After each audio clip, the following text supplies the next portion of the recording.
అవును, ఈ యుద్ధంలో లాభమెవరికి?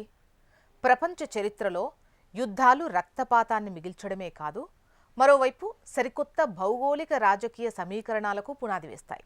ప్రస్తుతం అమెరికా, ఇజ్రాయెల్, ఇరాన్ మధ్య జరుగుతున్న సుదీర్ఘ పోరాటం అటువంటి ఒక భారీ మార్పుకు నాంది. అంటే ఎస్, అవును అనే సమాధానం వస్తుంది. ఈ యుద్ధంలో తుపాకులు పేలుతుంది ఒకచోటైతే దాని ప్రభావం ప్రపంచవ్యాప్తంగా ఉన్న ఆర్థిక వ్యవస్థలపై, ముఖ్యంగా ఇంధన రక్షణ రంగాలపై తీవ్రంగా పడుతోంది. ఏ యుద్ధంలోనైనా మొట్టమొదటి ఖచ్చితమైన విజేతలు ఎవరైనా ఉన్నారంటే అది ఆయుధ సరఫరాదారులు, రక్షణ సంస్థలే. అమెరికా, యూరప్, ఇతర దేశాల రక్షణ పరిశ్రమలు ప్రస్తుతం బిలియన్ల కొద్దీ డాలర్లు లాభాలార్జిస్తున్నాయి. అత్యాధునిక యుద్ధ విమానాలు, క్షిపణులు, యుద్ధ నౌకల విక్రయాలు 3 బాంబులు 6 పేలుళ్లుగా సాగుతున్నాయి.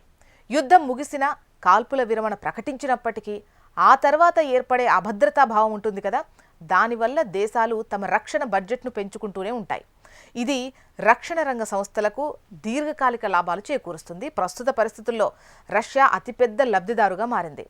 అంతర్జాతీయ మార్కెట్లో చమురు ధరలు ఆకాశాన్ని అంటుతుండటంతో రోజుకు 11 మిలియన్ బ్యారెళ్లు ఉత్పత్తి సామర్థ్యం ఉన్న రష్యా ఆదాయం భారీగా పెరిగింది. చమురు విక్రయాల ద్వారా రష్యాకు రోజుకు సుమారు $1 బిలియన్ ఆదాయం సమకూరుతోంది. ఇది యుక్రెయిన్ యుద్ధం వల్ల ఏర్పడ్డ ఆర్థిక ఒత్తిడిని అధిగమించడానికి ఆ దేశానికి ఎంతగానో సహాయపడుతుంది. మరోవైపు ఇరాన్కు రష్యా సహాయం చేస్తుండటంతో పాశ్చాత్య దేశాలు యుక్రెయిన్కు తమ మద్దతును మరింత పెంచాయి. డ్రోన్లు, క్షిపణులను ఎదుర్కోవడంలో యుక్రెయిన్ వద్ద ఉన్న నైపుణ్యాన్ని గల్ఫ్ దేశాలు, అమెరికా ప్రస్తుతం వాడుకుంటోంది.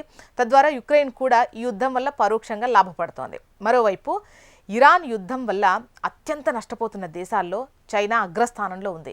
ఇరాన్ నుంచి తక్కువ ధరకు చమురును దిగుమతి చేసుకునే చైనాకు ఇప్పుడు ఆ మార్గం మూసుకుపోయింది. భారీ స్థాయిలో ఇంధనాన్ని వినియోగించే చైనా ఇప్పుడు అధిక ధరల చమురును కొనాల్సి వస్తోంది. ఇది ఆ దేశ ఆర్థిక వృద్ధిపై తీవ్ర ప్రభావం చూపుతోంది. అంతేకాకుండా ఇరాన్ వంటి మిత్ర దేశానికి ఆపద టైంలో చైనా అండగా నిలబడలేకపోవడం దాని దౌత్యపరమైన బలహీనతను బయటపెట్టింది. ఇక 1979లో వియత్నాంతో యుద్ధం తర్వాత చైనా నేరుగా ఏ యుద్ధంలోనూ పాల్గొనలేదు. ఇరాన్ పరిస్థితిని చూసిన తర్వాత తైవాన్ లేదా భారత్తో నేరుగా ఘర్షణకు దిగడం ఎంత ప్రమాదకరమో చైనాకు అర్థమై ఉంటుంది. ఈ యుద్ధం ముస్లిం ప్రపంచంలో అటు ఇరాన్ విశ్వసనీయతను దెబ్బతీసింది. అనేక ముస్లిం దేశాలపై ఇరాన్ నేరుగా దాడులకు దిగడంతో అరబ్ దేశాలు ఇప్పుడు ఇరాన్ను నమ్మడం మానేశాయి. తమ భద్రత కోసం ఈ దేశాలు భవిష్యత్తులో అమెరికాతో మరింత చేతులు కలిపే అవకాశమూ ఉన్నాయి. అరబ్ రాజ్యాలను కూల్చివేసి ఇస్లామిక్ ప్రభుత్వాలను స్థాపించాలని ఇరాన్ చేస్తున్న ప్రయత్నాలు ఈ సంబంధాలను మరింత క్లిష్టతరం చేశాయి. ఇక ఆశ్చర్యకరంగా మన భారత్కు ఈ యుద్ధం వల్ల కాస్త వ్యూహాత్మక ప్రయోజనాలు కలుగుతాయని చెప్పడంలో సందేహం లేదు. భారత్కు ప్రధాన శత్రువులైన చైనా, పాకిస్తాన్ ప్రస్తుతం ఇరాన్ సంక్షోభం వల్ల ఇబ్బందుల్లో ఉన్నాయి. పాకిస్తాన్ ఈ యుద్ధంలో ఎటూ తేల్చుకోలేని సిచ్యువేషన్లో ఉంది. అమెరికా నేతృత్వంలోని సెంటగామ్లో సభ్యురాలిగా ఉండి కూడా అటు అమెరికాకు సాయం చేయలేక, ఇటు ఇరాన్కు అండగా ఉండలేక నిరుపయోగమైన మిత్రదేశంగా ముద్ర వేయించుకుంది.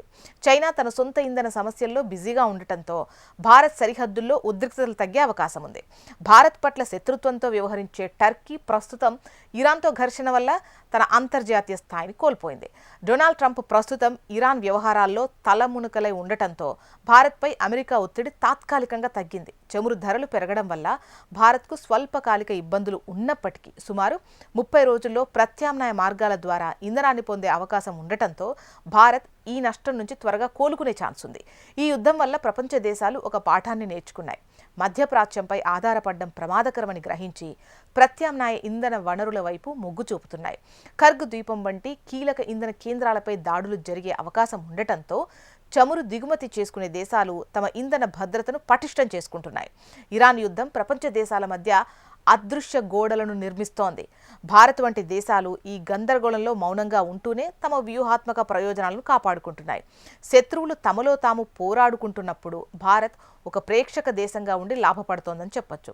స్వాతంత్రం వచ్చిన నాటి నుంచి పాకిస్తాన్, చైనా పెడుతున్నటువంటి ఇబ్బందుల నుంచి భారత్కు ఏదో కాస్త ఉపశమనమనే చెప్పొచ్చు ఇప్పుడు.